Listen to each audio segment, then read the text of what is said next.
Puis, cette question sous-jacente qu'on va aborder tous ensemble, est-ce que ces événements hors normes, au fond, seront la norme de demain? Allez Arnaud, à vous la balle.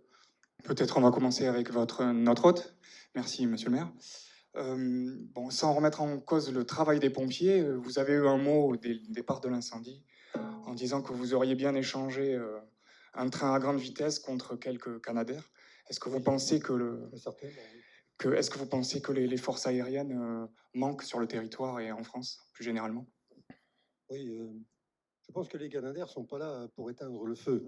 Mais en tout cas, ils sont là pour l'étouffer et pour ensuite que messieurs les pompiers puissent intervenir. Parce que le premier soir, je pense que si nous avions eu les Canadair, que nous n'avons pas eu, peut-être qu'on n'aurait pas eu 1000 ou 1500 hectares de brûlés dans la nuit. Voilà. Voilà ce que je voulais dire.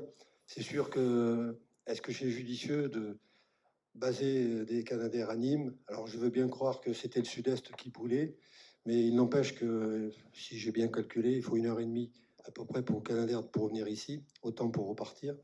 Donc j'ai connu, moi, à Mérignac, des Canadair en poste, en alerte, avec un tracker qui était là. Et on arrivait à circonscrire les incendies suffisamment tôt. Donc oui, que faire? Pour l'instant, le mal est fait. Il y a 20 000 hectares en tout qui sont brûlés. Je pense qu'on aurait pu faire autre chose. Alors, on rentre tout de suite dans le vif du sujet. Je vous donne la parole, Jean-Luc Glaise. Je disais président du département. Très tôt, vous aussi, dans l'été, vous avez donné l'alerte sur ces moyens de lutte antiaérienne. Alors, il y en a d'autres pour lutter contre le feu, et bien évidemment, on va l'évoquer. Mais on commence tout de suite par ce sujet. Vous avez demandé le stationnement de moyens aéroportés à proximité du plus grand massif artificiel d'Europe. Vous êtes chargé d'une mission flash. Aujourd'hui, cette demande, elle est restée lettre morte. Vous avez quand même bon espoir d'obtenir une inflexion de la part du gouvernement? Alors, d'abord, j'ai le sentiment. On a un petit problème de micro. On peut y aller, on peut y aller. C'est bon là? Oui. Je pense qu'il y a eu à minima une expression de prise de conscience du besoin à la fois en quantité et en positionnement. C'est vrai que la question dépasse les Landes de Gascogne et on a vu que le Jura ou la Bretagne ont été aussi incendiés. Et donc il y a aujourd'hui, me semble-t-il, une prise de conscience du fait qu'il faut plus d'avions. Alors Canadair, Dash, on peut parler hélicoptère aussi sur les moyens aériens, et qu'il faut aussi que certains soient prépositionnés de façon plus adaptée. Moi personnellement, et je c'est partagé avec le président des Landes et de la présidente du Lot-et-Garonne, nous considérons qu'il est absolument inconcevable que dans des périodes de canicule, de température élevée, de sécheresse, le plus grand massif de résineux d'Europe ne bénéficie pas de moyens prépositionnés sur le territoire de manière à ce que nous puissions intervenir le plus vite possible. Les avions n'éteignent pas le feu, certes, mais ils permettent rapidement au moins d'aider les moyens terrestres à le circonscrire. Sur l'espoir que vous avez d'avoir votre demande entendue pour l'instant? Pour l'instant, je n'ai pas de réponse. J'étais donc au congrès des sapeurs-pompiers, congrès national à Nancy la semaine dernière, pour écouter le ministre de l'Intérieur. Pour l'instant, il n'y a pas de réponse véritable là-dessus. Après, plusieurs missions sont en cours. Une mission qui a été réalisée par le Sénat, une autre par les pompiers, donc qui a été remise la semaine dernière, une autre que nous remettrons, nous, des départements de France, le 13 octobre prochain. J'espère que tous ces travaux, ainsi que... Et oui, on a un petit problème de son, mais ça va C'est bon. repartir.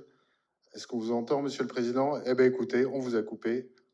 Je disais ainsi que Terminé. les demandes d'état généraux auprès de Madame la préfète, qui m'a garanti qu'elle allait s'en saisir, sont des moments qui vont nous permettre de tirer enseignement, justement, ce que nous faisons ce soir, et voir comment nous pouvons préparer mieux demain. Monsieur le directeur du SDIS, qu'en pensez-vous? Est-ce que le SDIS 33, le SDIS de la Gironde, était suffisamment équipé en termes de matériel, en termes de nombre de pompiers sur le terrain cet été? C'est très difficile de pouvoir affirmer que par rapport à, je dirais, au phénomène auquel on a été confronté, on parle quand même d'un massif qui était dans un état de sécheresse extrême suite à un hiver qui avait été doux, sans eau. Et on a également eu 3 périodes de sécheresse, une au mois de juin, une au mois de juillet et une au mois d'août. Maintenant, aujourd'hui, l'efficacité du dispositif qui est mis en place au niveau de la Gironde a montré le fait qu'on a quand même pu traiter pas loin de 600 départs de feu, 597 exactement, au cours de cette année.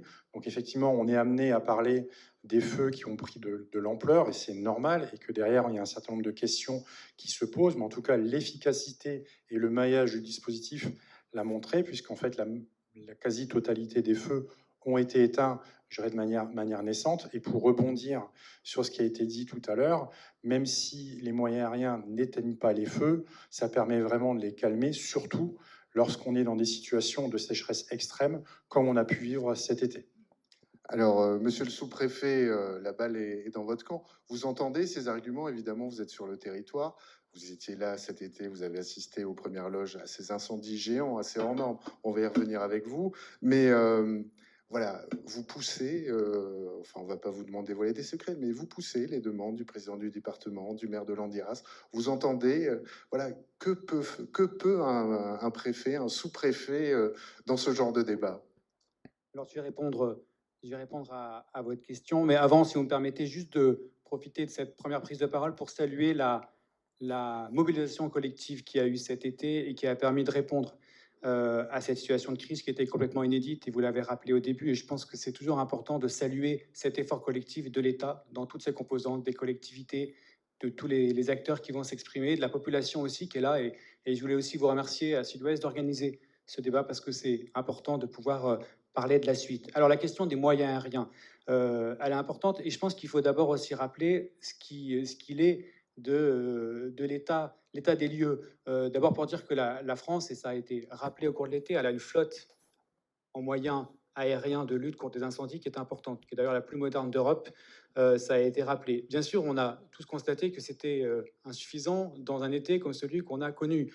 Et donc, il y a une volonté politique très forte et qui a été rappelée de renforcer les moyens aériens, parce que vous l'avez dit, les moyens aériens, notamment dans cette stratégie, et je pense qu'on en reparlera, d'attaque des feux naissants, ils sont absolument essentiels. Et d'ailleurs, ça a fonctionné pendant tout l'été, puisque le contrôleur général l'a esquissé. Il y a beaucoup de feux naissants tout au long de l'été qui ont été arrêtés très tôt et qui ont évité d'avoir d'autres feux de grande ampleur. Sur la question des moyens aériens, il nous faut des moyens aériens. On sait que c'est des moyens en plus qui impliquent des maintenances qui sont lourdes, donc des temps d'immobilisation qui sont parfois lourds. Et donc, il faut qu'on se renforce. Et le président de la République a prévu, je crois, d'ici mi-octobre, de faire aussi des annonces plus précises. Et donc, c'est des éléments de moyens nationaux qui sont en jeu. Je voudrais juste dire quand même, sur la question des prépositionnements au niveau de la zone, c'est quelque chose qui est tout à fait important. Et évidemment, pour répondre à votre question, au niveau de l'autorité préfectorale, qui est l'autorité opérationnelle sur le SDIS, et l'autorité qui donc assume la direction des opérations de secours, bien sûr, on est demandeur de moyens aériens. Ce qui s'est passé, il faut aussi que chacun le sache, sur cette crise, il y avait le prépositionnement zonal de moyens aériens existe déjà. Le feu a démarré le 12 juillet. La veille déjà, le 11 juillet, on avait un premier moyen aérien qui avait été prépositionné, un Dash. Vous savez, ces avions qui ont du produit retardant, qui était prépositionné et qui a donc pu intervenir 1 heure après le départ de feu. Les premiers moyens aériens ont été déclenchés dès le mardi soir. Il y a eu un renfort de 2 Canadair et d'1 Dash supplémentaire qu'on commence à opérer dès le mardi soir. Le lendemain, on a eu 2 avions supplémentaires et 1 Dash supplémentaire. On était dès le 13 juillet à 6 avions. Au plus fort de la crise, on avait 10 avions en Gironde. Et plus ensuite les hélicoptères mobilisés, donc des moyens de la sécurité civile. Donc il faut aussi prendre la mesure des moyens qui ont été mobilisés. Et effectivement, la question du prépositionnement, elle est tout à fait essentielle, et je crois qu'il faut qu'on y travaille, et tout le monde est favorable à cette Oui, optique de Jean-Marc Pelletan le disait, Jean-Marc Oui, Pelletan, il l'a connu il y a quelques années, on de avait des prépositionner, avions amérindiaques. et j'en termine par là, et c'est important d'avoir des éléments de risque précis qui permettent, quand le risque devient sévère, de prépositionner assez tôt des moyens, parce qu'effectivement, les moyens aériens, plus tôt on les fait intervenir, et comme l'a dit très justement monsieur le maire, et plus on évite ainsi que le feu prenne de l'ampleur. Donc c'est une question, peut-être qu'on pourra redétailler, il y a beaucoup de choses à en dire, mais qui est importante, qui est bien entendue, et qui évidemment, le corps préfectoral et madame la préfète relaient et est parfaitement compris au niveau national. Reste à ce que vous soyez entendu désormais. Allez, on va poursuivre le Peut-être juste débat. une Arnaud. précision par rapport à ce que dit monsieur le sous-préfet. Le Canadair est intervenu le 12 juillet. du côté de la Teste. Hein. Le Dash est intervenu du côté de l'Andiras. Monsieur Massé, donc vous êtes le directeur de la DFCI en Gironde. Quelles leçons vous tirez de ces incendies et par rapport à la problématique des moyens? C'est une vaste question. D'abord, je voudrais remercier Sud-Ouest de prolonger le débat sur la prévention des incendies alors que les flammes sont éteintes. Si on veut faire évoluer cette protection de la forêt contre les incendies, il faut aussi s'intéresser au territoire quand il n'y a pas de flammes. Vous étiez le premier média, sans doute, vous l'avez cité pendant cet été. Au rythme où vous allez, vous serez le premier média de référence sur la protection de la forêt contre les incendies en France. Ah, on va peut-être faire petit échange de micro. Ah ben, voilà, on vous merci, entend. Président. Allez-y. Donc, merci pour vos compliments. Maintenant, vous, votre vague question sur les leçons qu'on peut tirer, c'est vraiment une question très très vague. Vous l'avez évoqué, on est sur des feux hors normes parce qu'on avait aussi des conditions climatiques qui étaient hors normes. Ça, il faut se le rappeler. Donc la question, c'est quelle protection on veut demain par rapport à quel type d'événement? Est-ce que ces événements vont revenir? À quelle fréquence? Et quels sont les efforts collectivement qu'on veut faire? Par rapport aux moyens de lutte qui sont l'objet de votre question, jusque-là, on demandait à ce que les moyens aériens soient prépositionnés quand on en a besoin. Il y avait un système de prépositionnement. Si ce prépositionnement ne suffit plus, ben peut-être qu'il faudra les avoir localement. L'essentiel, c'est d'en avoir quand on a besoin. Et quand on a besoin, ce n'est pas quand le feu fait 1000 hectares, c'est au début. En termes, pour la DFCI, justement, on le disait, ça repose sur des bénévoles, sur une émanation des propriétaires forestiers. Vous, justement, ces feux exceptionnels, vous le disiez, est-ce que vous réfléchissez justement à vous recalibrer, à s'adapter justement à ces phénomènes exceptionnels? Oui, exactement. Donc le travail des associations de défense des forêts contre les incendies, c'est d'abord l'aménagement du massif, 42 000 km de pistes sur 1 250 000 hectares. C'est la surface du bassin de risque sur la Dordogne, le Lot-et-Garonne, la Gironde et les Landes. Et oui, on réfléchit à se recalibrer, à la fois sur l'aménagement, quel type d'infrastructure il faut faire évoluer. On travaille bien sûr avec les sylviculteurs vers quel bon réflexe auquel on doit revenir.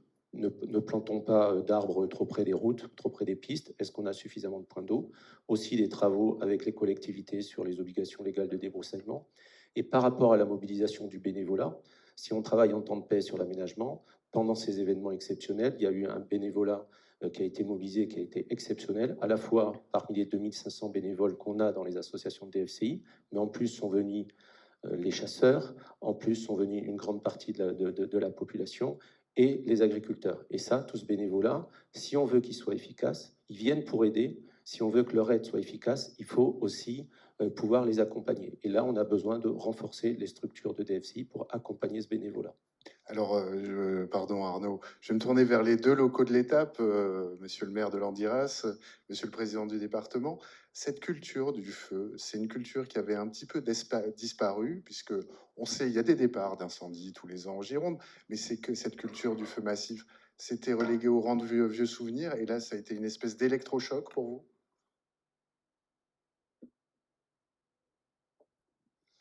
Oui, si on peut comparer cela, c'était en 1949, il y a 70 ans.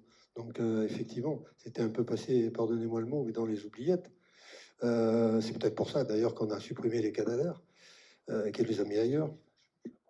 Mais ce genre de feu hors norme, malheureusement, moi je suis personnellement très inquiet parce que je pense qu'on en reverra, malheureusement. En plus, ce sont des faits criminels, donc c'est quelque chose qu'on ne peut pas maîtriser. Et malheureusement, celui d'Andiras, le monsieur qui a mis, ou la madame qui a mis le feu, n'a pas été arrêté.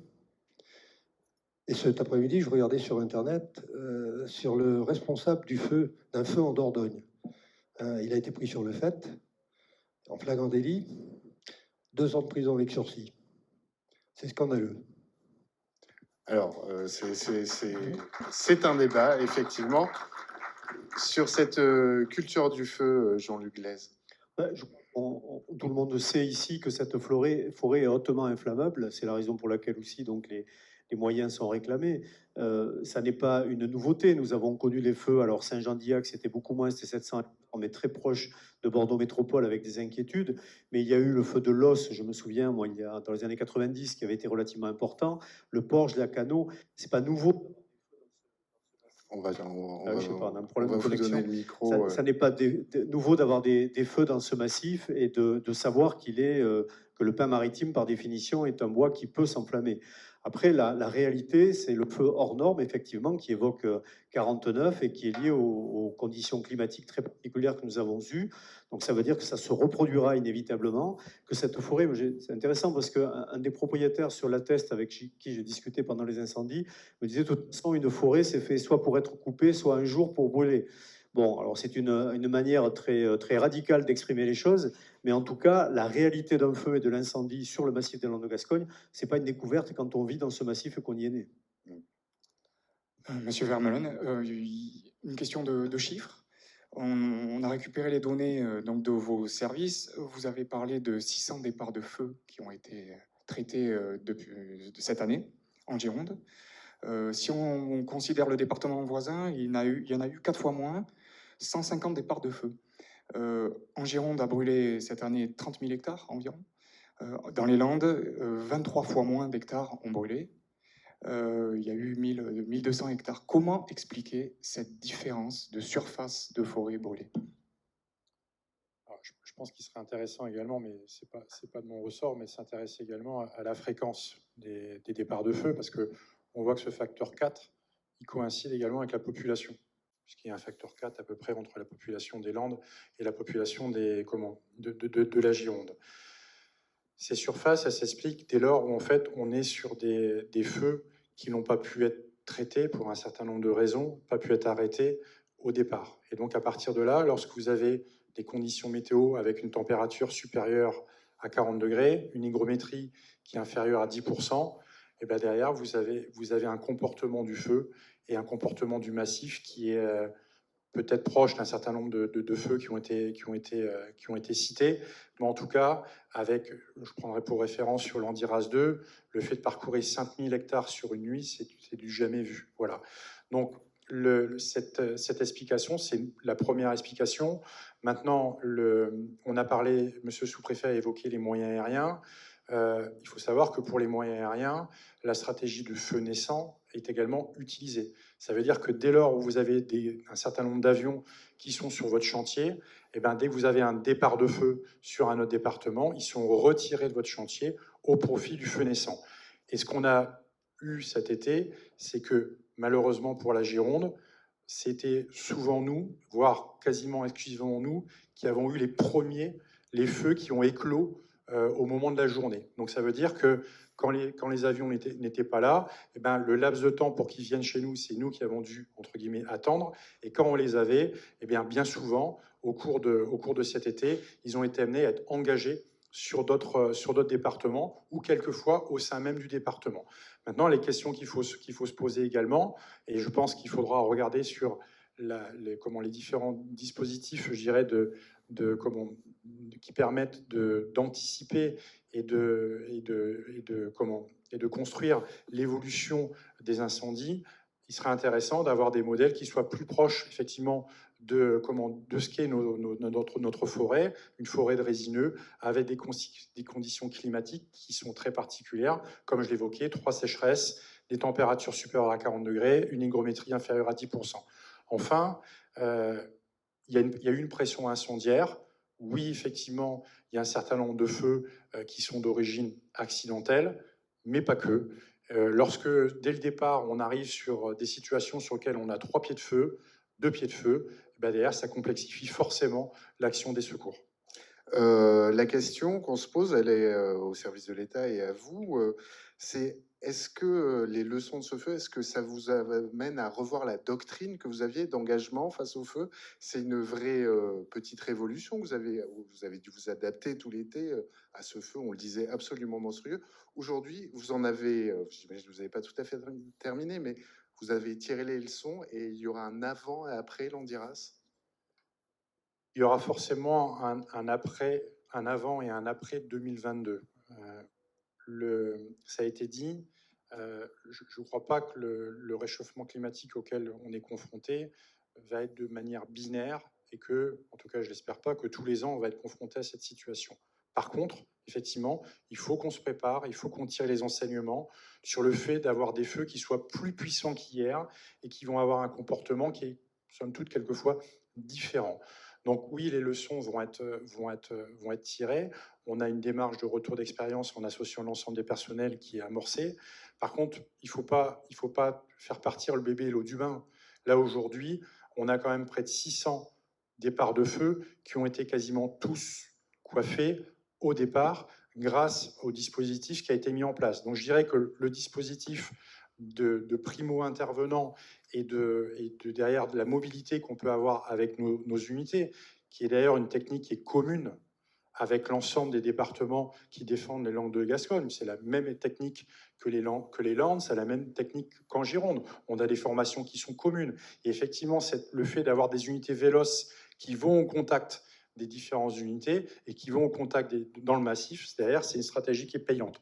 Maintenant, dès lors où on a des feux qui prennent de la puissance, oui, il faut qu'on travaille sur le fait d'avoir une force de frappe plus puissante. On a évoqué effectivement les moyens aériens, mais pas que. On a également des évolutions certainement à voir pour pouvoir travailler, mais ça devra se faire en concertation avec les forestiers, puisque derrière, à un moment donné, se posera la question des accès pour pouvoir ces engins un peu plus lourds. Monsieur le sous-préfet, cet été exceptionnel, ce sera la norme de demain? C'est en ce sens que travaillent les services de l'État? Alors d'abord, dans toute gestion de crise, il y a des leçons à tirer. Il faut toujours attendre que la crise soit terminée. Aujourd'hui, on peut considérer qu'on est en sortie de crise.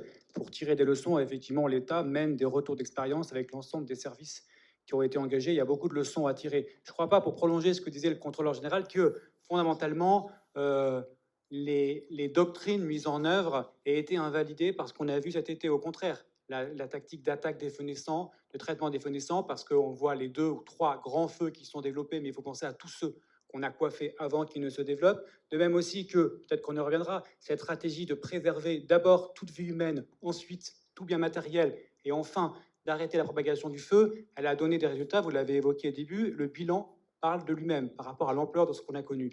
Ensuite, pour demain, peut-être que ça sera aussi l'objet de la seconde table ronde, mais évidemment, même si le directeur du SDIS l'a dit, chaque été peut être différent, mais en tendance longue, ce qu'on constate, c'est que depuis l'ère pré-industrielle, dans notre région, la température moyenne a augmenté d'1,7 degré.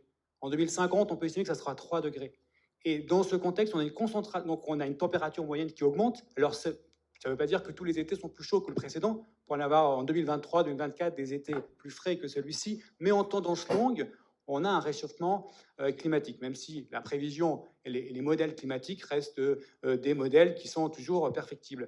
Et par ailleurs, ce qu'on a aussi en termes de prévision de long terme, c'est que les précipitations sont plus concentrées, plus secs l'été. En volume annuel moyen, c'est assez équivalent d'année en année, mais Oui, plus concentré en hiver. Ouais. Donc l'été plus sec, donc plus de risques d'incendie, et par ailleurs l'hiver plus humide, avec aussi, et c'est un autre débat, des risques d'inondation potentiellement plus grands. Donc oui, le risque feu de forêt, et c'est pas vrai que pour la Gironde, c'est vrai pour l'ensemble des massifs, on l'a bien vu cet été, c'est un risque qui est appelé à devenir de plus en plus prégnant, et face à ça, il faut qu'effectivement on s'adapte, qu'il y a la question des moyens, mais elle ne résout pas tous les paramètres de l'équation.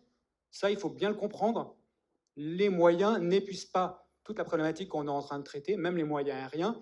Et par ailleurs, effectivement, de l'expérience emmagasinée pendant cet été très particulier, il faut qu'on en tire les leçons pour continuer à s'améliorer sur la gestion opérationnelle d'une crise, mais aussi, il faut insister là-dessus, sur la question de la prévention. Parce que lutter contre les incendies, c'est d'abord faire de la prévention. Alors, on va y venir à cette culture du feu, mais vous évoquez cette question des moyens, qui certes n'est pas l'alpha et l'oméga, mais reste malgré tout un des cœurs du sujet. Je me tourne vers vous, Jean-Luc Glaise. Financement des SDIS, c'est un sujet aussi qui est apparu dans la chaleur de l'été, si vous me passez l'expression.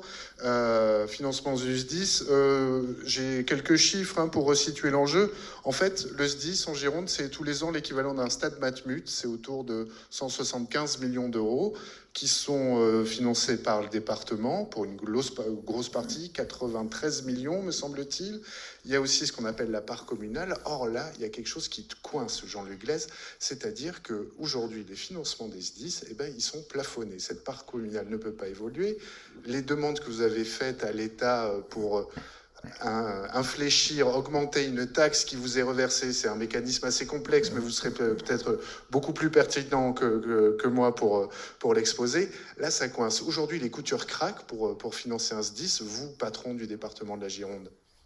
Alors, elle ne craque pas que pour la Gironde, puisque la semaine dernière, nous étions pas mal de présidents de SDIS à Nancy, et que globalement, tout le monde partage le constat.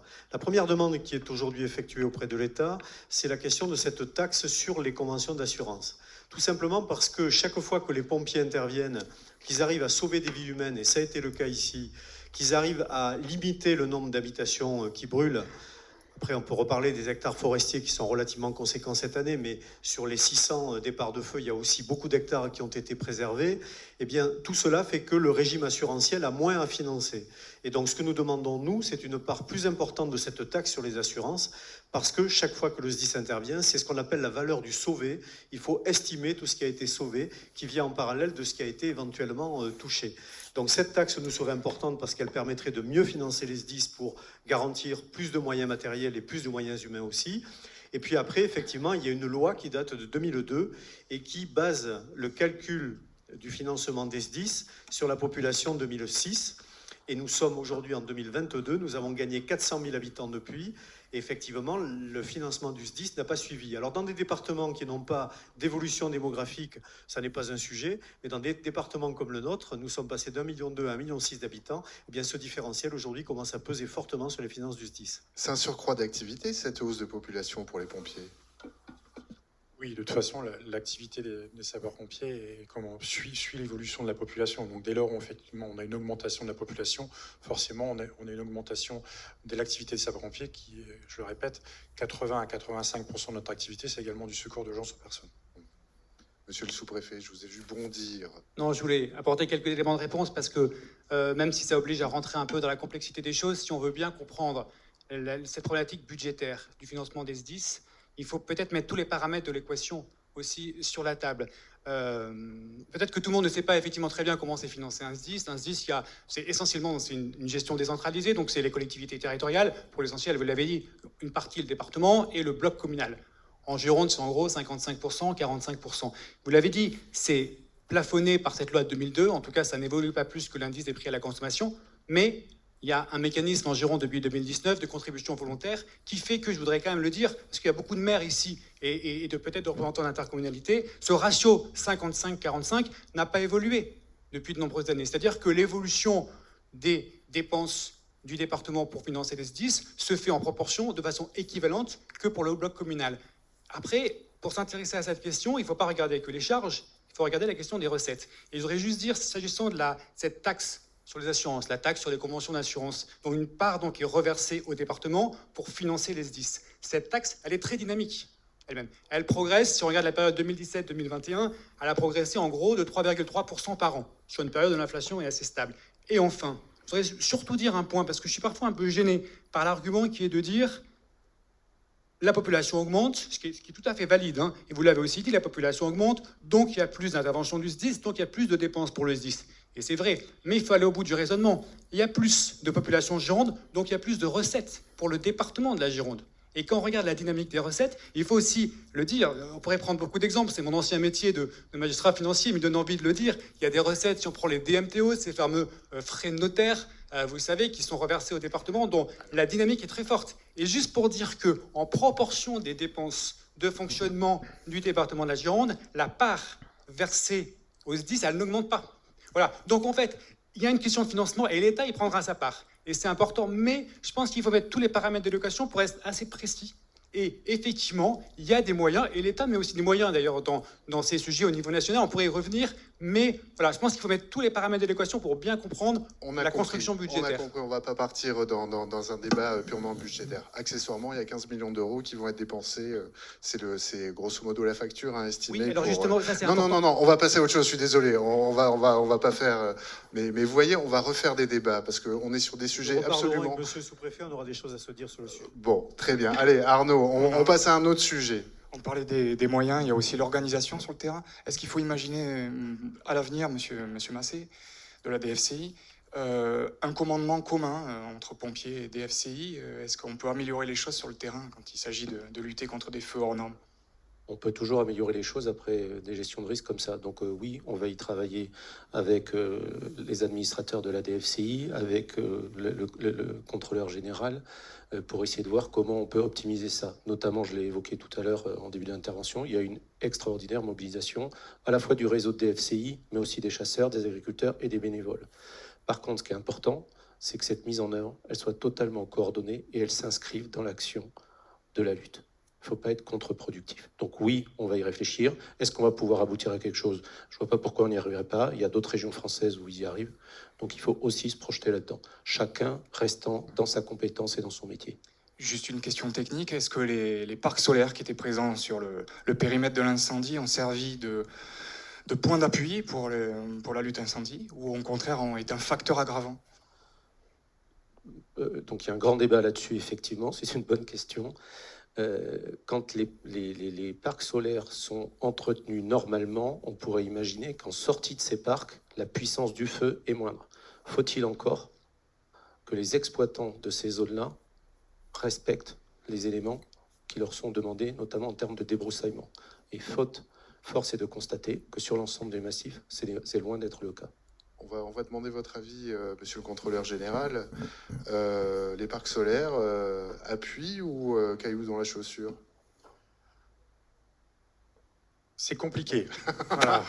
Voilà. Ça commence bien. Plus sérieusement, une des difficultés auxquelles on a été confronté, c'est qu'une bonne partie des pins qui ont brûlé, c'était des pins de 20 ans qui avaient été replantés post-tempête, et on était confronté à une continuité du massif. Et donc, à un moment donné, on a été à la recherche de zones d'appui pour pouvoir effectivement travailler.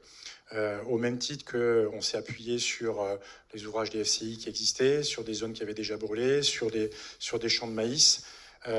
Oui, à un moment donné, on a utilisé comme zone d'appui des parcs photovoltaïques. Pourquoi? Parce qu'en fait, ils assuraient une discontinuité du massif et une zone suffisamment profonde pour pouvoir travailler par rapport à l'action qu'on devait mener. Maintenant, est-ce que ça constitue des barrières infranchissables pour le feu? Non. Pourquoi? Parce qu'en fait, on a vu quand même à certains endroits que le feu se propageait sur les différents panneaux. Et puis, il ne faut pas oublier une autre chose, c'est que ces parcs photovoltaïques peuvent également être un danger pour la forêt, puisqu'en fait, ils peuvent être source et générateur de départ d'incendie. Donc on voit que le débat, il est ouvert. C'est pas inintéressant, effectivement, d'imaginer peut-être des zones un peu plus longues, et à condition, comme ça a été dit par Pierre Massé, le fait qu'ils soient bien entretenus et que derrière on ait bien des couloirs étanches pour éviter que le feu ne sorte effectivement des parcs photovoltaïques. Mais ça reste une piste à étudier. Mais c'est pas binaire, c'est sous condition. Voilà, donc ça va être l'objet des travaux, des enseignements qu'on va traiter de ces incidents. Une question qu'on se pose, la surveillance du feu en amont, est-ce que là, c'est un dossier sur lequel on a les clés, sur lesquels on peut pousser les curseurs, on peut s'améliorer sur cette surveillance en amont des massifs? Alors, allez-y, monsieur le contrôleur général. Alors, je tiens déjà à préciser qu'il n'y a pas eu de défaut de détection. C'est-à-dire que l'ensemble des feux ont été détectés de manière quasi simultanée via des appels de la population sur le 18 et le 112 et également sur les tours du quai. Maintenant, on peut aller plus loin. Et donc, effectivement, avant, cet été, le conseil d'administration du SDIS de la Gironde a acté dans une délibération le fait d'aller vers la mise en place de caméras de détection et de surveillance. Je pense que les deux termes sont importants. De détection, ce qui va nous permettre de couvrir des périodes plus prolongées de surveillance. Je pense notamment dans le cadre d'orages secs, où quelquefois on a des foyers qui peuvent éclore la nuit. Là, ça permettra normalement de pouvoir les détecter beaucoup plus facilement que ce qui c'était le cas avant. Je le répète, cet été, il n'y a pas eu de problème de détection, puisqu'à chaque fois, c'était sur des périodes de surveillance de nos tours de guet. Par contre, le fait que le massif soit également filmé, soit sur surveillance, peut-être, est-ce que ça sera de nature à limiter un certain nombre d'actes volontaires qui ont été présents au cours de cet été sur le massif. Et si on compare, vous compariez tout à l'heure par d'autres départements, on prend l'exemple des Landes. Les Landes, ils ont une pression incendiaire moindre, puisqu'ils ont eu 159 départs, là où nous, on en a eu presque 600, alors qu'on a à peu près une surface du département qui est à peu près équivalente. Ils ont une surface boisée qui est supérieure. Maintenant, il n'y a pas forcément un lien direct, comme je dis tout à l'heure, avec la population, mais en tout cas, ce sont des facteurs qui peuvent être intéressants. Dans les Landes, il y a des surveillances filmées ou pas? Oui, oui. Et c'est-à-dire, c'est quoi? Enfin, ma question est bête, c'est quoi? C'est de la vidéoprotection de la forêt? C'est possible? Bah, en fait, c'est un système de caméra qui est couplé également à de la détection, sur lequel en fait ils font une image, un blanc, la situation normale, et dès lors où en fait il y a une différence d'opacité au niveau de l'image, ben, ça crée des alarmes qui remontent au niveau du centre de traitement d'alerte. On parlait de surveillance en amont. Faut-il interdire l'accès à la forêt dans ces périodes estivales? Certains forestiers le demandent. Oui, j'en ai déjà entendu, effectivement. Ça ne sera pas facile d'interdire, hein. Mais je pense qu'une prédisposition de pompiers, comme ça se fait dans le sud-est, dans les massifs, ce serait pas mal quand même. Alors je sais bien qu'ils sont là, ils attendent, mais ça serait pas mal. Ça serait pas mal d'avoir, justement, pour dissuader les mauvais esprits, entre guillemets. Maintenant, interdiction de la forêt... vous avez un tas des chasseurs qui y vont, les forestiers qui y vont. Donc, et puis, sur notre commune, nous avons à peu près 80 ou 90 km de pistes.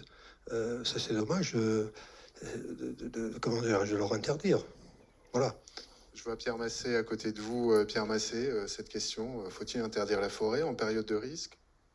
Clairement, oui. Je crois que culturellement, vous l'avez évoqué, on a une culture du risque feu de forêt dans la région. Par contre, il y a une culture qu'on n'a pas parce qu'on est sur un milieu ouvert. Traditionnellement, il n'y a pas de forêt clôturée. Donc les gens, même les gens qui n'ont aucun rapport avec le monde rural, qui ont investi dans une maison, dans un village, qui arrivent, ils commencent à se promener partout. Donc tant que ça se fait en bon père de famille, tout va bien. Mais au bout d'un moment, on commence à avoir une surfréquentation. Donc pourquoi est-ce que dans cette région, on ne reviendrait pas, comme on le fait dans d'autres territoires, à avoir une limitation de l'activité en forêt pour les non-professionnels?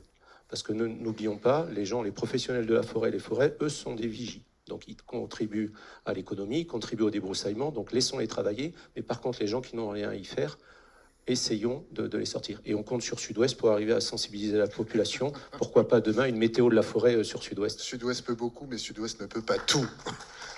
Jean-Luc sur cette question, faut-il réguler? Et vous avez écrit un long article, liaison dangereuse, pour la Fondation Jean Jaurès. Est-ce qu'il sent quelques pistes? Justement, on parlait de cette culture forestière, cette culture du feu. Voilà, allez, si vous aviez une baguette magique, là, demain, vous feriez quoi? Non, je n'ai pas de baguette magique et je pense qu'il faut beaucoup d'humilité quand on a vu ce que l'on a vu pendant cet été. Et après, prétendre pouvoir trouver les solutions miracles, si elles existaient, elles auraient déjà été appliquées.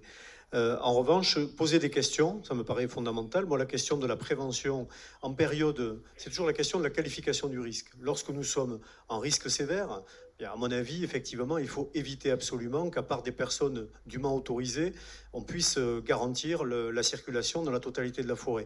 Tout ce que l'on fera en termes de prévention permettra d'éviter ensuite que nous ayons ce type d'incendie.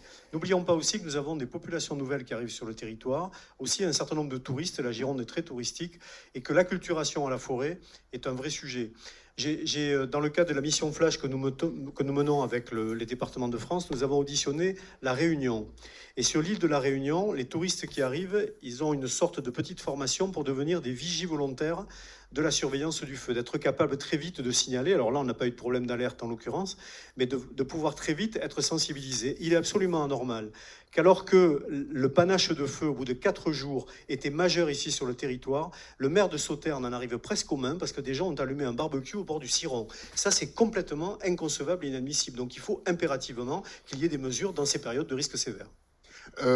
Autre question, on parlait de cette culture de feu. Il y a aujourd'hui des communes en Gironde qui n'ont pas de plan risque incendie. Comment fait-on avec ça? Comment est-ce que, enfin là je me tourne vers l'État. Comment peut-on prescrire à ce qu'il y ait des plans, que tout le monde soit, en tout cas les personnes concernées?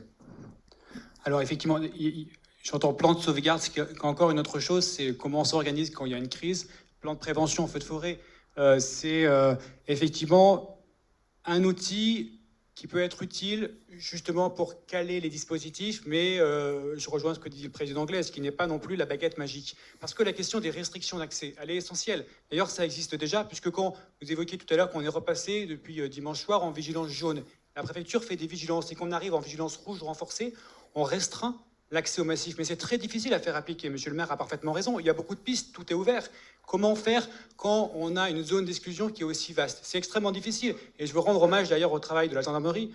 La commandante de la compagnie de Langon est ici, qui a eu un énorme travail pour tenir progressivement tous ces axes fermés au fur et à mesure qu'on étendait la zone où on évacuait les communes. Et pour le massif forestier, restreindre un accès au massif, ça peut être utile en zone de risque, mais c'est compliqué à faire appliquer. Et donc je crois vraiment qu'il y a aussi une question, à travers cette problématique de l'acculturation au risque, une question de prévention, à commencer sans doute très tôt, pour habituer à ce qu'est le risque, parce que ce qui a été décrit sur ce qui s'est passé à Sauternes est effectivement inacceptable, et il faut que aussi on ait ce travail, avec l'aide de tout le monde, avec l'aide des médias, avec l'aide du SDIS, bien sûr, de tous les acteurs qui sont ici, eh bien, d'expliquer ce que c'est qu'un risque feu de forêt, et quels sont les gestes à ne pas faire, parce qu'on a parlé, et il y en a, hélas, des gens qui mettent le feu délibérément, mais il y a aussi tous les gestes qui entraînent des départs de feu et qui sont simplement des gestes de négligence. Mais là-dessus, on a un gros travail à faire, parce qu'il ne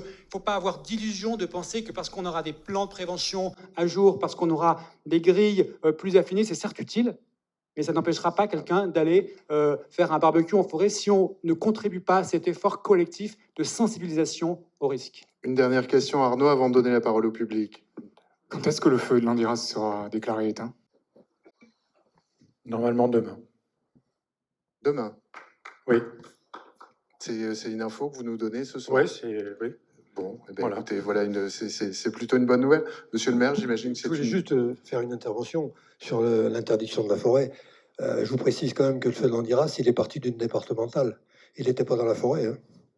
Donc, je crois que ce qu'il faut, c'est surtout faire de la sensibilisation et lutter contre ces gens un peu tordus de l'esprit qui mettent le feu partout. Je crois que c'est ça qu'il faut voir. C'est pas interdire à tout le monde de rentrer dans la forêt. Si nous avons une forêt, encore faut-il, on a du tourisme, etc. Ils viennent ici, ils font des grandes balades, font des balades en vélo. Voilà. Par contre, sur cette départementale, et j'en termine là, nous étions dans une zone blanche. Ça veut dire que les gens qui ont vu le feu pour la première fois n'ont pas pu joindre les pompiers. Ils ont été obligés de se déplacer. Il y a 2 ans, nous avons envoyé à la préfecture, nous avons fait un constat de toutes les zones blanches sur notre territoire, et Dieu sait s'il y en a, pas de nouvelles. Voilà, merci. Vous voulez annoncer l'installation de nouvelles antennes à l'Andiras, peut-être? Vous voulez nous annoncer l'installation de nouvelles antennes téléphoniques à l'Andiras, peut-être? Non, c'est pas le sujet. Enfin, en tout cas, l'information, on la retient. Merci à tous. On va maintenant donner la parole au public. Alors, la règle, elle est assez simple. Les questions sont vraiment libres, ouvertes. Vous vous présentez, nom, prénom, enfin voilà, d'où on parle. Alors, est-ce que quelqu'un veut se lancer pour poser une question? Monsieur, alors on va vous faire passer des micros. Ben, je vais vous donner le mien, à moins qu'il arrive. Regardez, il arrive auprès de vous. Allez-y, monsieur, voilà le micro. Est-ce que vous pouvez vous présenter? Regardez. Eh bien, bonsoir à toutes et à tous. Je suis donc Jean-Claude Pommiès, je suis le président de l'association départementale Gironde Vigilante. Donc, cette catastrophe pour nous était totalement prévisible. Et notre association avait alerté depuis bien des années. Depuis 2017, nous ne cessons de faire des courriers au président de la République, à M. Castaner, alors ministre de l'Intérieur, à Mme Fabienne Bucchio en 2021. Et j'ai à côté de moi un ancien chef de corps, des pompiers professionnels forestiers. Je cite bien le mot forestier qui prend tout son sens, parce qu'à cette époque-là, les forestiers intervenaient directement sur les feux naissants, rentraient dans les massifs et savaient éteindre les feux. Ce n'est plus le cas aujourd'hui. Alors, votre question. Qu'est-ce que vous souhaiteriez dire à 1, 2, 3, 4, 5 de nos invités? Alors, je m'adresserai également à vous, monsieur le contrôleur général, et vous demande de changer de stratégie d'attaque des feux. Il faut absolument intervenir immédiatement sur les feux naissants. J'ai eu énormément de retours, notamment sur Somos, avec la scierie de M. Alain Seguin. Point stratégique important qui n'a pas été protégé suffisamment, où la DFCI a fait un travail remarquable puisque c'est eux qui ont permis de sauver l'usine. Voilà. Alors, Donc, un autre... Oui. rapidement. s'il vous plaît. Rapidement, monsieur, il y a la liberté de la presse, mais il y a la liberté Oui. d'expression Vous savez, voilà, des on a- citoyens également. Vous permettez que j'aille jusqu'au bout de mon débat. On a des timings un peu réduits. Mais allez-y. Oui, mais allez, monsieur, bon, allez-y, ça me allez-y, paraît allez-y. intéressant. Allez-y. Donc cette stratégie, monsieur le contrôleur général, il faut à tout prix la modifier. On est là, nous, pas pour vous porter tort, sachez-le, on est là aussi pour vous aider, puisqu'on a des informations, on a des statistiques, et on veut bien participer, Gironde vigilante, à vos débats, ainsi qu'avec monsieur le sous-préfet. Je vais vous remettre le double des courriers, monsieur le sous-préfet, que nous avons adressés à Fabienne Bucchio. Excusez-moi pour la prononciation, je crois qu'on dit Bucchio. Voilà. Mais on n'a eu aucune réponse. On lui faisait part des problèmes qu'il allait avoir. On savait que la forêt était dangereuse. Et je me retourne vers ce monsieur qui a 88 ans et qui pleure maintenant parce qu'on n'a pas pris des bonnes mesures. Il faut à tout prix attaquer les feux naissants, rentrer dans la forêt chaque fois que c'est possible. Et le problème que nous avons eu, c'est qu'on ne va pas faire brûler les pompiers, monsieur le contrôleur général. On ne va pas les envoyer quand il y a des flammes de 30 mètres. Mais lorsqu'il y a un feu naissant, il faut attaquer le feu. Et la population, notamment sur une commune locale, est venue nous rencontrer, nous a dit, on avait les pompiers à côté de chez nous. Le feu s'approchait de la maison et les pompiers ne bougeaient pas. Ils nous ont dit, on n'a pas reçu les ordres. On l'entend trop souvent, on n'a pas reçu les ordres. Alors, Voilà. voilà. Mais merci pour cette intervention. Voilà, notre rôle aussi, c'est de mettre en contact les uns et les autres, d'aborder. Alors, c'est vrai que c'est des propos qu'on a entendus, vous les avez parfaitement résumés. La parole est à la défense. Oui, je pense que le terme est justement adapté. Alors, je vais essayer de trouver la question, parce qu'il y avait beaucoup d'affirmations sur le fait que les sapeurs-pompiers de la Gironde ne sont pas bons, n'attaquent plus les feux. Je pense qu'à un moment donné, il faut avoir une position qui est équilibrée. C'est-à-dire que, est-ce que tout s'est bien passé? Est-ce qu'il n'y a pas des choses à revoir? Bien sûr, comme dans toute organisation. Maintenant, aujourd'hui quand même, il y a un bilan. Il y a 4400 bâtiments qui ont été protégés. Oui, je l'entends, il n'y a aucun mort. Ah, vous en foutez? S'il vous plaît, on s'écoute. Moi, je vous respecte. Ça sert Voilà. à rien de hurler. On s'écoute. Donc- Chacun déploie ses arguments. Donc on laisse donc finir. maintenant, est-ce qu'aujourd'hui, les pompiers de la Gironde continuent à attaquer les feux naissants? La réponse est oui. La preuve en est, c'est qu'il y a eu... C'est faux. Alors, on va vous donner la parole, monsieur. Monsieur, je ne vous connais pas. Je suis Bernard Mesplède, propriétaire sylviculteur. Enchanté, contrôleur général Vermeulen. Voilà, maintenant, Dans une grande entreprise. Monsieur, on va pas vous entendre. Un sinistre de cette nature, on démissionne le directeur. Bon, alors. Sous la 5e République, Non, mais on vous donnera la 3e étoile dans quelques temps. alors, Très bien. on sent que Bon. monsieur est en colère. Finissez, Voilà. monsieur le contrôleur général, on va prendre une autre question. Voilà, j'espère que ça vous fait du bien, parce que je ne suis pas sûr que ça fasse beaucoup avancer le débat. Maintenant, une chose est certaine, c'est que derrière, nous, on continue à travailler. Vous prenez l'exemple de la Syrie. Voilà. Oui, très bien, d'accord. Je ne dis pas qu'à un moment donné, il n'y a pas un retour d'expérience à faire, et il n'y a pas un certain nombre de choses à voir. Maintenant, à contrario, l'engagement, les DFCI ne sont pas là pour effectuer la lutte. C'est du ressort des sapeurs-pompiers. Maintenant, vous devez être là en appui, de manière coordonnée et commandée pour pouvoir faciliter notamment l'utilisation des moyens aériens. Maintenant, par rapport à l'engagement opérationnel, je peux vous dire que l'engagement des sapeurs-pompiers de la Gironde a été total. Voilà. Maintenant, on a été confronté à des situations extrêmes avec un comportement du feu qui, je pense, n'a jamais été vu encore jusqu'à ce qui s'est passé cet été, avec un cocktail très particulier, avec des températures supérieures à 40 degrés et une hygrométrie inférieure à 10%. Alors, vous pouvez le nier, D'accord, mais il n'empêche que la réalité, c'est celle-là. Donc maintenant, est-ce qu'on va rester immobile et est-ce qu'on ne va pas continuer à travailler pour s'améliorer? Bien sûr que oui, on va continuer. Et moi, je suis tout à fait disposé à pouvoir échanger. Par contre, regarder que dans le rétroviseur et dire qu'avant on faisait mieux et qu'aujourd'hui, ceux d'aujourd'hui sont nuls, ça vous permettrait de pas être complètement d'accord avec vous. Par contre, maintenant, travailler ensemble, travailler avec les civiculteurs, travailler avec les professionnels de la forêt, continuer à travailler pour améliorer nos échanges, travailler avec les élus, ça, j'ai pas de problème avec ça. Mais je pense que c'est une culture qu'il faut qu'on ait commune, et pour ça, il faut qu'on se respecte. Voilà. Merci pour cette réponse. Rapidement. Très vite, je veux juste dire un mot en complément, simplement pour aussi témoigner. Moi, je ne suis pas un spécialiste du feu, contrairement à moi, voisin de gauche, pour qui j'ai un infini respect. Mais j'ai passé beaucoup de temps, des dizaines et dizaines d'heures, avec des officiers du SDIS qui sont des grands spécialistes du feu. Je voudrais surtout en citer un avec qui j'ai passé beaucoup de temps parce qu'il était le commandant des opérations de secours sur ce feu-là. La plupart des jours, c'est le colonel Lafourcade. Il m'a souvent dit, un feu comme ça doit nous apprendre l'humilité. Et moi, j'ai vu tous les jours des pompiers héroïques. Alors, voilà, moi je veux juste dire ce témoignage et dire que j'ai vu des pompiers, il y a beaucoup de maisons autour.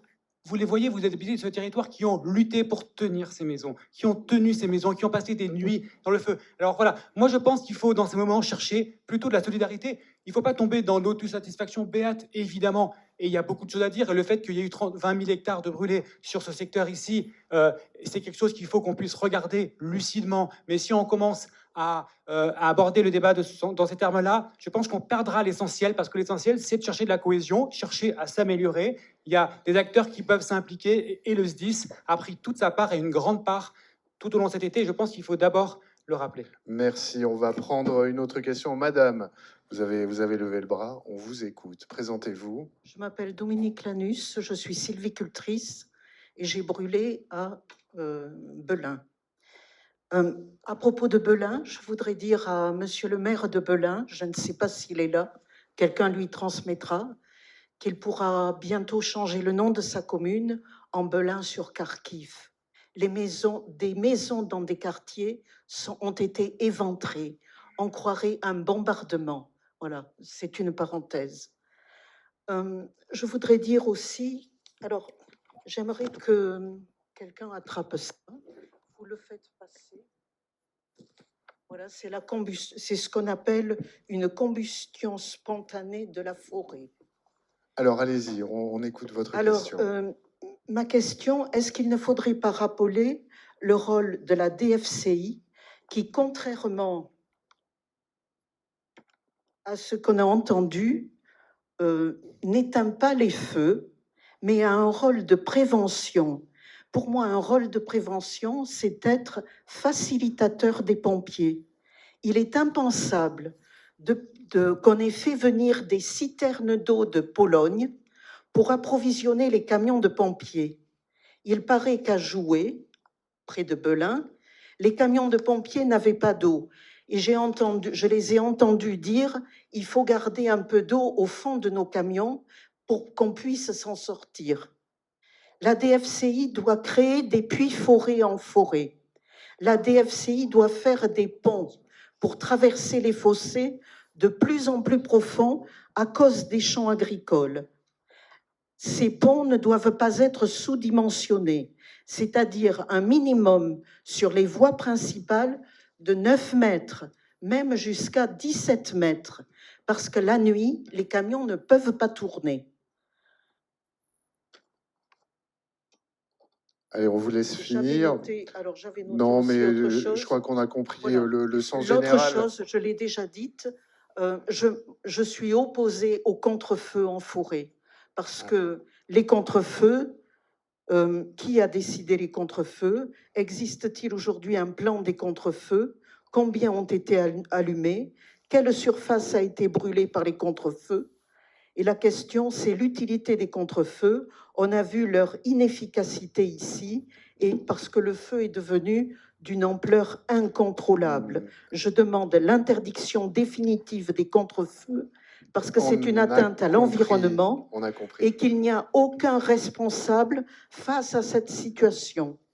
Alors, il y a eu un incendie, une phrase, il y a eu un incendie rue Sainte-Catherine à Bordeaux. J'en ai été à me demander s'il y avait un contre-feu depuis la préfecture. Bon, voilà. Merci pour le mot. On va alors là, on est sur des débats techniques et je pense qu'on aura l'occasion d'y revenir sur ces techniques feu contre feu.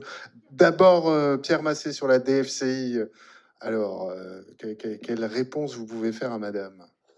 Donc, Madame, vous soulevez notamment des points ponctuels sur la largeur des ponts. Donc oui, effectivement, vous évoquez 9 mètres, mais il y a très longtemps qu'en DFCI, vous le savez très bien, on préconise 3 bus de 2,40 m, ça doit faire à peu près 7,20 m, pour qu'effectivement, le travail des DFCI, c'est la prévention, vous l'avez indiqué, et notamment en prévention, il faut que le terrain il soit le plus facilement utilisable pour les sapeurs-pompiers, pour essayer de mieux protéger les forêts, les habitations et le territoire en général. Et ça passe effectivement par la mise en place de ponts. Il y a toute une politique de DFCI qui va vers ça, des pistes. Et je rappelle que le règlement départemental, interdépartemental sur les Landes, la Gironde et le Lot-et-Garonne prévoit un pont tous les 500 mètres de fossé et tous les 500 mètres de clôture. Donc il y a toute une réflexion qui est faite par les sylviculteurs au sein des DFCI pour aménager le massif au mieux. Est-ce que, au vu de ce qu'on a vécu cette année, qui est un choc pour tout le monde, et ça, on l'a entendu encore ce soir, c'est un choc, on se repose des questions. Oui, il faut qu'on se les repose en DFCI, il faut qu'on se les repose au sein de la filière, avec les élus aussi, et avec les sapeurs-pompiers, pour rendre le territoire plus résilient. Monsieur le contrôleur général, oui, les contre-feux ont été abordés. Donc la technique de contre-feu est de brûler des parcelles de forêt en anticipation pour priver le feu principal de combustible. Est-ce qu'ils ont été efficaces ou pas efficaces? Bon, alors déjà, je pense qu'il faut replacer dans le contexte. C'est une technique qui est à disposition du commandant des opérations de secours, qui est prévue dans le code rural et qui est utilisée dans des situations bien particulières. À savoir que dès lors où en fait on a le feu qui arrive et qu'on sait très bien que la parcelle va y passer parce que à un moment donné il a une puissance telle et il y a des difficultés d'accès et on peut pas engager des moyens à ce niveau-là. À ce moment-là, effectivement, on va venir allumer en bordure de parcelles sur quelques profondeurs et en fait à partir de là les deux feux vont se réunir et ça va calmer, voire neutraliser complètement l'incendie. Cette technique a été utilisée pour la première fois depuis très longtemps en Gironde, en dehors de sites particuliers. Elle a démontré son efficacité, c'est documenté également.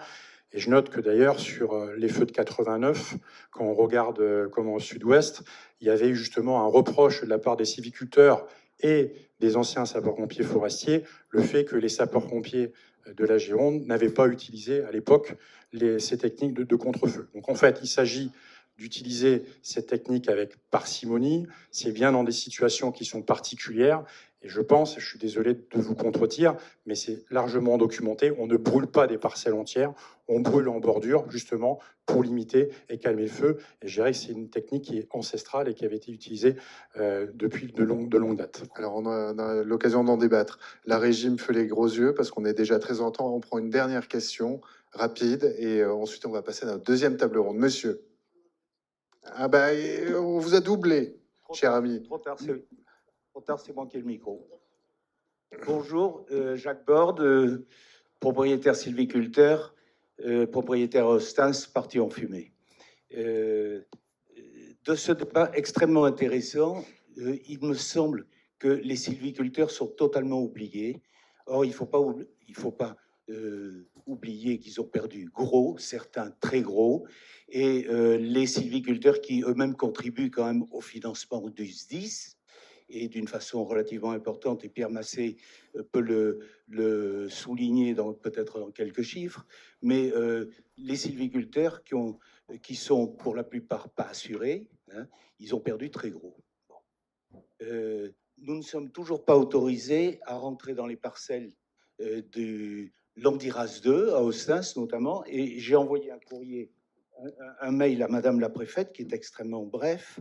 Madame, quand allez-vous nous laisser accéder à nos parcelles afin que nous puissions sauver le peu qu'il en reste?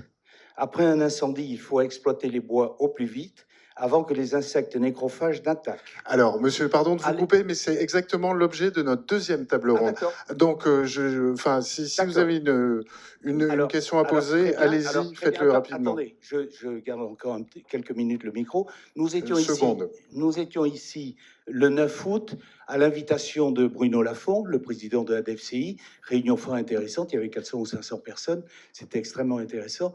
Et il a pris l'engagement de réunir tout un tas de provoquer tout un tas de réunions pour assurer le débriefing post-incendie. Tous les sylviculteurs attendent bien évidemment ces réunions pour savoir d'abord ce qui s'est passé. Le président d'Orlan a émis 7 questions pour lesquelles nous attendons tous, bien entendu, des réponses. Donc, on veut savoir d'abord ce qui s'est passé et on veut savoir surtout ce qui va être décidé concernant la forêt, puisqu'il faut aménager la forêt. Alors, une réponse pour pouvoir retourner dans les parcelles, vous le disiez, monsieur le contrôleur général. Donc, Feu c'est demain. éteint. Feu éteint demain, donc ça veut dire que l'autorisation de pouvoir de nouveau travailler dans les parcelles. Dans les parcelles. Merci à tous. Je sais que c'est toujours frustrant ce genre de débat, beaucoup de questions. On pourra peut-être poursuivre le débat derrière à bâton rompu. Merci messieurs, merci au public. On va passer à notre... On peut vous applaudir.